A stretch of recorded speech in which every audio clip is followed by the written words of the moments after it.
एक बहुत ही सुंदर प्रश्न एक श्रद्धालु के द्वारा पूछा गया है। क्या गुरु जी शंकर का समाधान करें कि पीछे 84 लाख योनियों में भटकते भटकते मनुष्य का जन्म मिला, और संत शास्त्र सब कहते हैं कि पिछले जन्म के अच्छे कर्मों के कारण से मनुष्य का जन्म मिला, इसलिए आप मुक्ति का प्रयास करो। तो अच्छे कर्म करे किए कब थे? पिछले जन्मों में तो अगर पशु पक्षी कुछ भी बने होंगे तो उसमें तो किसी प्रकार का विवेक तो था ही नहीं, तो कर्म धर्म करने का तो कोई अधिकार था ही नहीं, बस किया वाई भुगत रहे थे। तो ये कैसे है? इस शंका का समाधान करो। तो इसका उत्तर आपको श्रीमद् भागवत गीता के 6 अध्याय के 45वें श्लोक में मिलेगा, जिसमें स्वामी राम सुखदास जी महाराज ने अपने साधक संजीवनी के जरिए बहुत सुंदर ढंग से समझाया है। उन्होंने कहा है कि भाई पिछले जन्म जो पिछला मनुष्य का जन्म था उसमें प्रारब्ध हो गए, सब जन्मों के प्रारब्ध बन गए।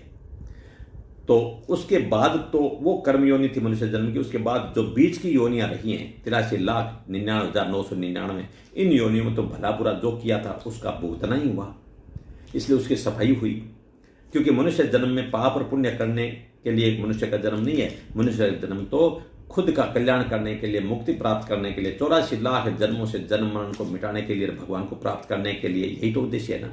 उसके लिए भैया आप भगवान ने जैसा तीनों योग बताया, कर्म योग है, ज्ञान योग है, भक्ति योग है, कोई सा भी योग अपनाओ, लेकिन कामना रहित होकर कर्म करोगे तो भगवान को प्राप्ति हो जाएगी, और कामना सहित काम करोगे तो 84 लाख जन्म फिर तैयार हो जाएंगे।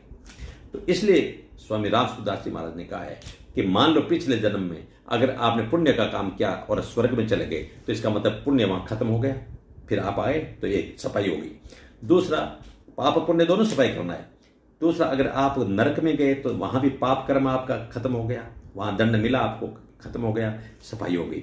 84 लाख योनियों में हर योनि में आपके किसी न किसी पाप कर्म का ही परिणाम रहा, तो उसके लिए भी सफाई होती गई। तो अब तो पूरी तरह से आप शुद्ध हो गए। इसलिए कहा है कि जीव इस मनुष्य जन्म में ही अपने उद्धार के लिए मिले हुए अवसर का दुरुपयोग करके, अर्थात पाप अन्याय करके अशुद्ध होता है। स्वर्ग नरक तथा अन्य योनियों में इस प्राणी की शुद्धि ही शुद्धि होती है, अशुद्धि होती ही नहीं। इसलिए कहा है कि अब पिछले जन्म के अच्छे कर्मों के कारण से पिछले सारे निपटा दिए, अब तो नया जन्म मिला है।